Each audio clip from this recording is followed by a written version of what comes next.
Patrick CC.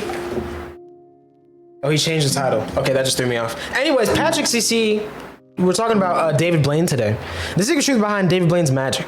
The title he had before, like earlier when it first posted, was way better, I think. But you know, this one cool. I don't remember what it was though entirely, so that's why I'm not saying what it was because I forgot. But if you saw the noti, you know what it said, and I think it was a better title. So if you see this Patrick, change it back.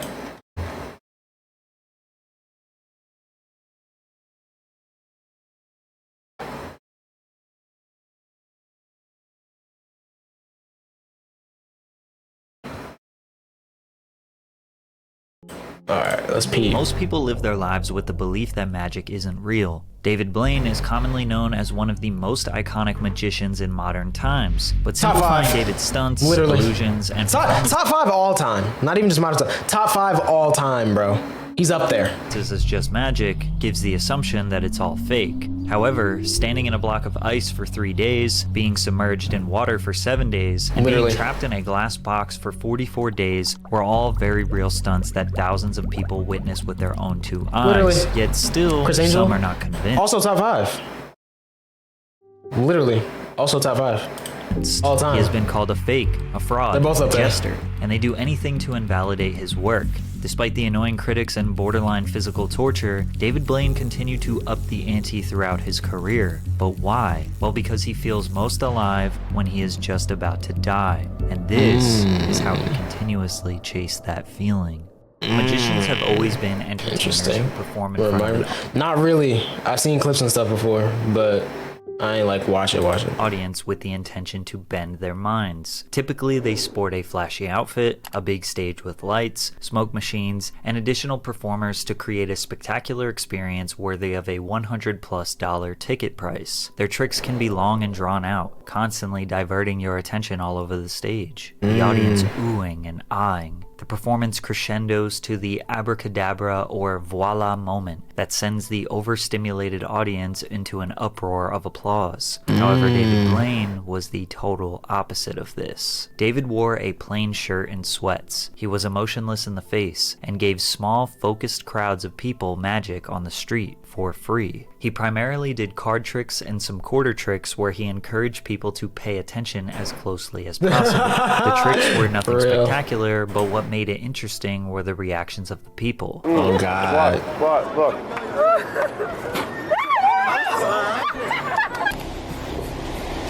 Like, bro, these videos are so goated, man. Go ahead, turn your hand over.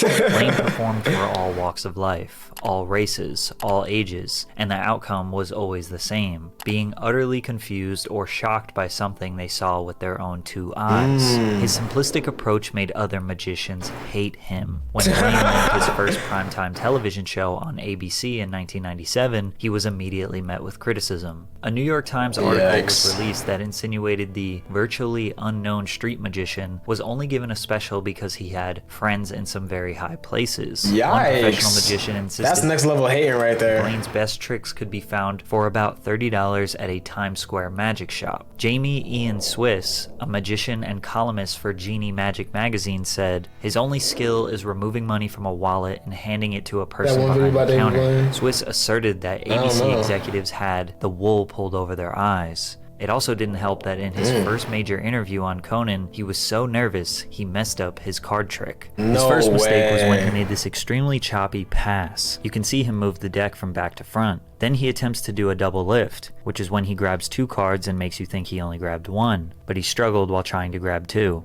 Luckily he recovered, and most people would never notice the errors. Blaine had no interest in addressing the criticism. They were likely just hating him, and he simply wanted to make magic accessible to as many people as possible. David was inspired by the great Harry Houdini, who brought magic to people on the streets. Plus, we have the benefit of hindsight now, and we know that the traditional magic show aged like milk, and street performances or interviews is a format that remains extremely relevant 25 years later on TikTok, the number one. And the crazy part is, a lot of people don't realize people was doing this whole street interview thing like in the 40s, bro. Like, there's literally footage of people walking around with like whole giant cameras and like mics and like crazy setups and stuff, just like on the street asking people questions, bro.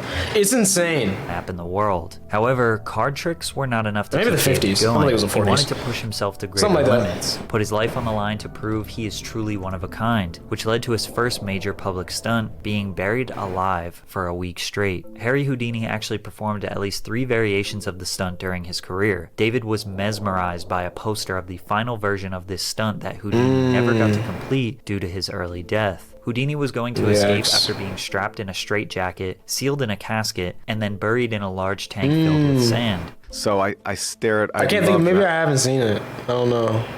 Poster since I was a kid. It's like in the magic books, you see that poster. Initially, his friend and founder of the Conjuring Arts Research Center, Bill Kalush, suggested that Blaine fake the stunt and discreetly sneak out of the coffin, then return a month later before the resurrection. But Blaine had no interest in faking. So he bought a casket, put it in his living room, and practiced sleeping in it. Then he practiced fasting for multiple days. He said he was able to do this for 4 days straight with no problem. So his goal was 1 week. Buried alive in a glass casket so anyone could come and watch him. On April 5th, 1999, the 45th President of the United States, Donald Trump, gave the final send-off as David Blaine entered the see-through coffin. It also had 6 tons of water on top. Blaine didn't eat for 2 weeks before the stunt, but continued drinking water prior to and during the stunt. Oxygen was transferred in and out through holes above his head. A catheter was inserted into Blaine's bladder to safely drain any urine. Spectators would come and go whenever they wanted. He said people would shine flashlights on him at 2 a.m. to make sure he was really in there. He said one of the hardest parts of the stunt was peeing while people were looking at him. I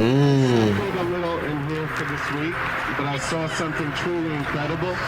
People all gathered together smiling, and that made all of this worth it. Critics said that he had a trapdoor on the side of the coffin that led to another secret underground room with more space, food, and magazines to keep him entertained while a body double took his place inside the coffin. They often pointed to the water being on top as unnecessary and was only there to distort people's vision so they couldn't tell the difference between him and the body double. And honestly, these are decent critiques, but David was about to endure something far more dangerous than the buried alive stunt, something that would be significantly harder to invalidate. But first, let me tell you about today's sponsor, Aura. Have you ever Googled much more?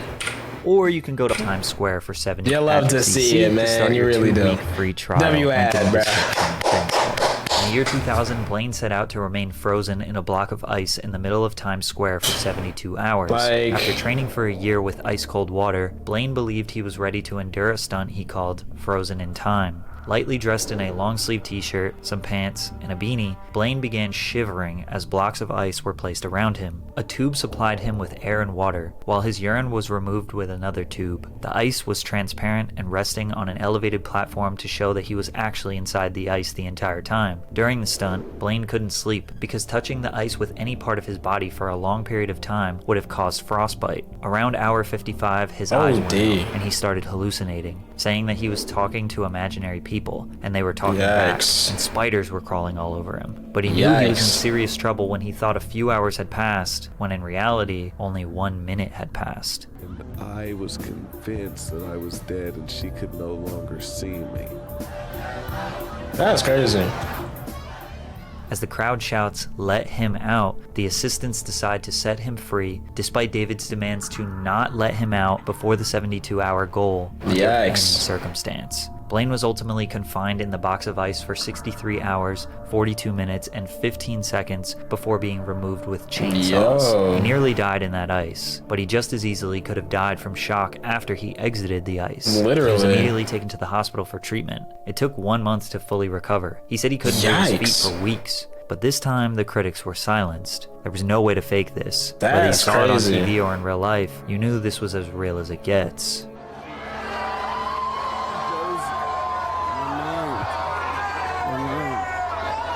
Yo, this dude is actually crazy, bro.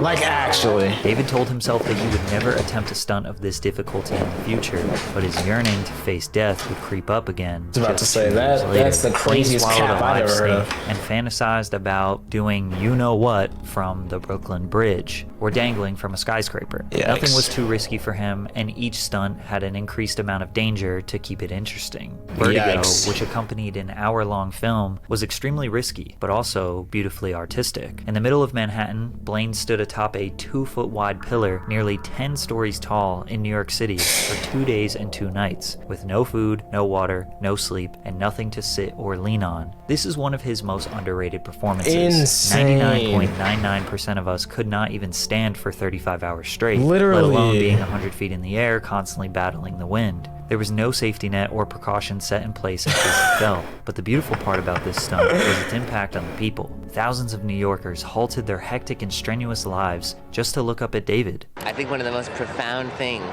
you could do in Midtown Manhattan is stand still, let alone for any length of time.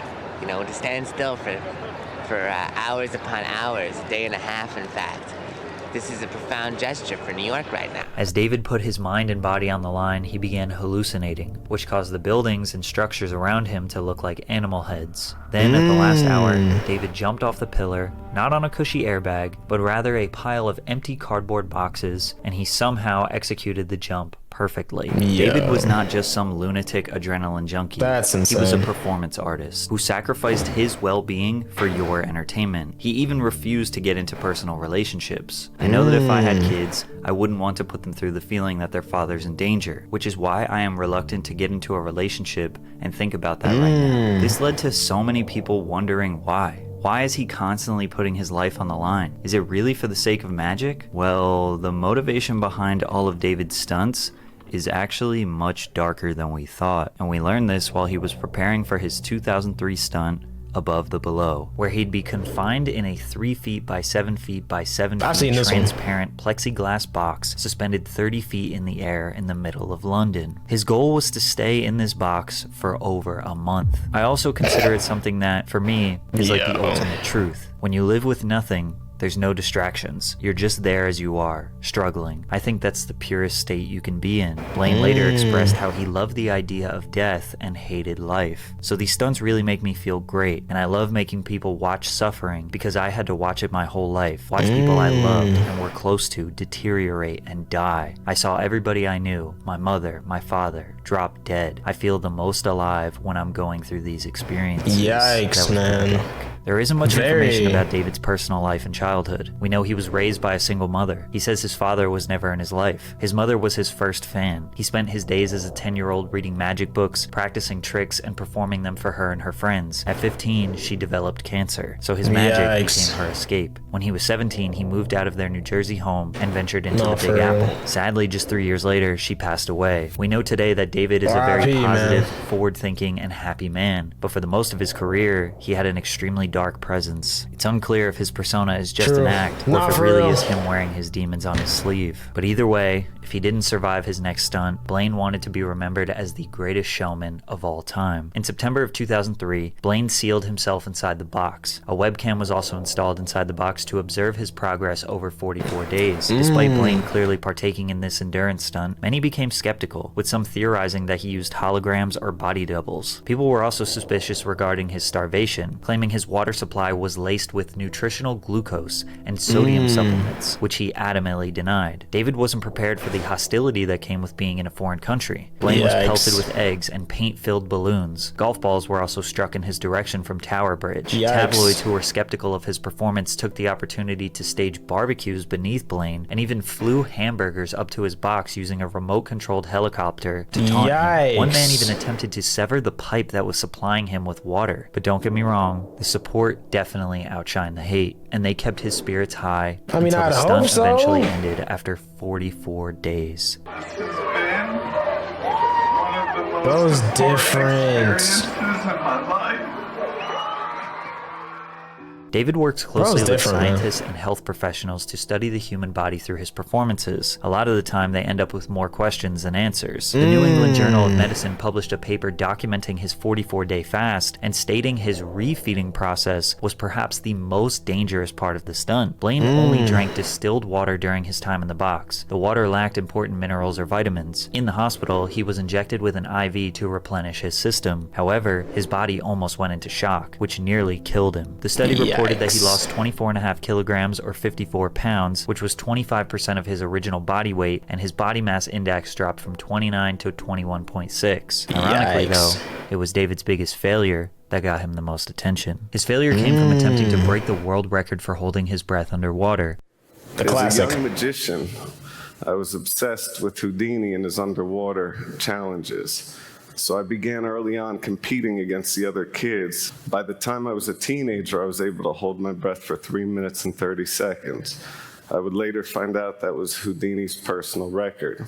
To grasp how long he could realistically hold his breath, Blaine met with a top neurosurgeon who informed Blaine that anything over 6 minutes could have the risk of hypoxic brain damage. He took this as a challenge. He began researching pearl divers and discovered various aspects of freediving. The first thing that he learned is when you're holding your breath, you should never move because that wastes energy and depletes oxygen since physical movement builds up CO2 in your blood. He also learned how to purge, which is when you repeatedly blow air in and out rapidly. After a while, you get lightheaded and start feeling tingly because you're ridding your body of CO2, making it easier to hold your breath. For months, he did this every morning. I would wake up and hold my breath for 48 minutes out of the course of every hour. Like, bro, the doctor said he could get brain damage, and he took that as a challenge?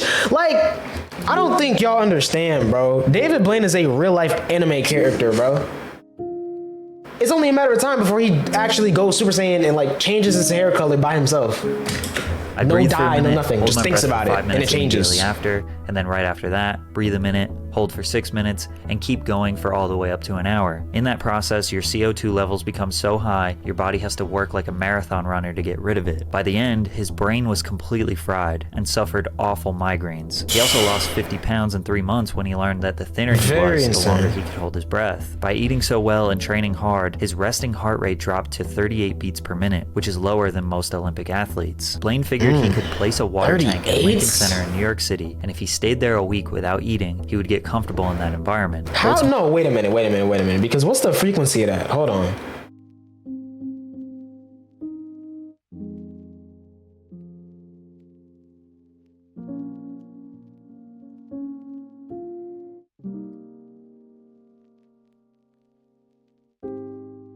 I'm reading, chat. Hold on.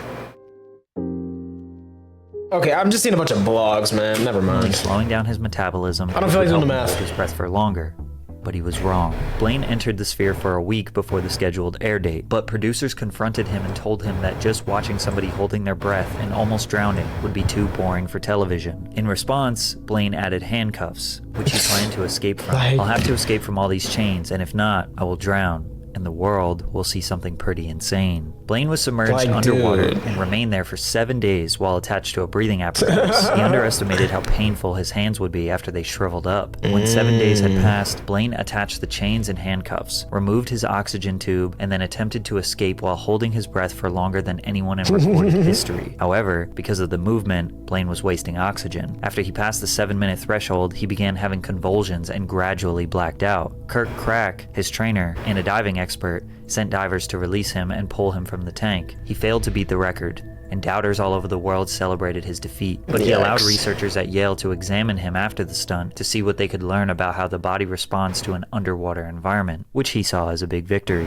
Now faced with a failure, more people than ever were tuned in and wanted to see what he had in store. So he got in contact with Oprah and announced he wanted to up the ante on her show. He wanted to hold his breath longer than any human in recorded history, which was set at 13 minutes at the time. Oprah gave Blaine 4 months to prepare and train, and in those 4 months, someone came and actually upped the record to 16.5 minutes. We know that David takes his training very seriously. Nah, I ain't gonna lie, bro. That's also a different type of hating right there.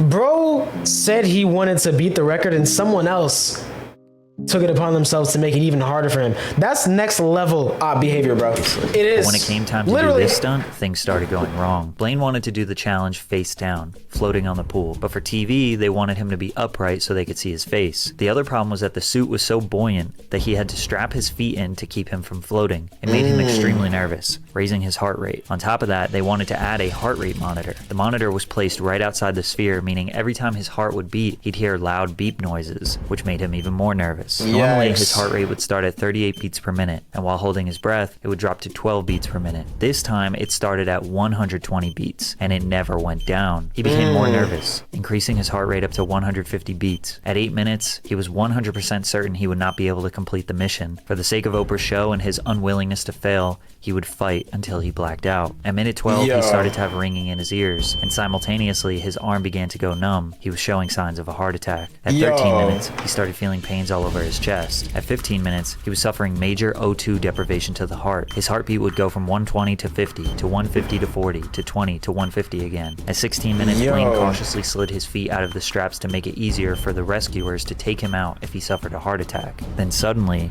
he heard screaming. He realized he had just made it to 1632 and broke the record. So with the energy of everybody that was there, he kept pushing. And he went for 17 minutes and 4 seconds. Live on Oprah, he broke a world record, which got him middle-aged woman level fame. David Blaine was known all around the world, and he started to get cocky, which led to easily his worst stunt ever. In September 2008, Blaine announced his Upside Down Man performance. Blaine aimed to hang upside down from a crane for 60 hours without food or sleep for the entire 2.5 days. Doctors would be present to monitor Blaine throughout the stunt, but warned that increased blood pressure raised the risk of stroke or blindness, while gravity could restrict the blood flow to his lower extremities. Come September 22nd, Blaine began the stunt, wearing a safety harness attached to a crossbar. He dangled by his feet from a large steel scaffold, hanging over New York Central Park. However, early into the stunt, bystanders began emailing news sources claiming Blaine wasn't hanging upside down as suggested. About once an hour, he has to come down for a medical check, to stretch, and to relieve himself. He rested by standing on a platform for 10 minutes per hour before being hoisted back up. The frequent breaks he took where he was seen standing upright caused people to say he was cheating. Blaine continued with the stunt despite the negative reception, but it got even worse. On the final day of the stunt, thousands of fans came to witness Blaine's dive of death, which he said would be the coolest thing he's ever done if everything were to go as planned. Blaine planned to end his 60-hour stint hanging upside down with a 44-foot plunge to the ground, but the scheduled finale was interrupted by a 15-minute delay. The anticipation built. Nobody knew what was going to happen, but it was being hyped up. In that time, Blaine claimed the wind picked up, and producers of his TV special advised him against the spectacular ending. He eventually just jumped.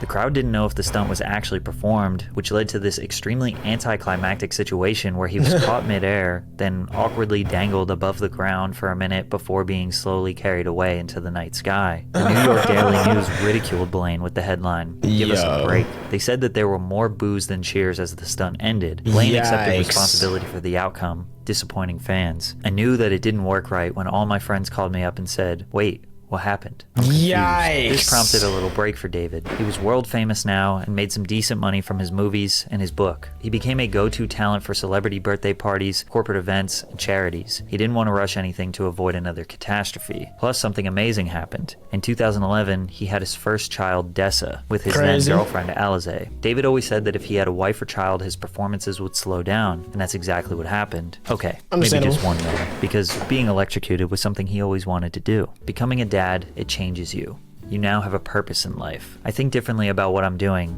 and this time we have a very serious team, and I feel very confident that I'll pull this off and be perfectly fine at the end. With the help of the Liberty Science Center, a chainmail suit, and an enormous array of Tesla electrical coils, he planned to stand atop a 20-foot-high pillar for 72 hours without sleep or food while being subjected to 1,000,000 volts of electricity. Blaine prepared for the stunt at home, where he practiced giving himself mild electrical shocks. Nobody's ever been in the middle of a lightning storm for 72 hours, so it's hard to predict what's going to happen. The chainmail suit, commonly known as a Faraday suit, has been designed so that the current would go through the suit and not through his body. Blaine's only real physical challenge was standing still in a heavy suit for 3 days. Which we all know is a piece of cake for him. He did suffer a little zap during the event.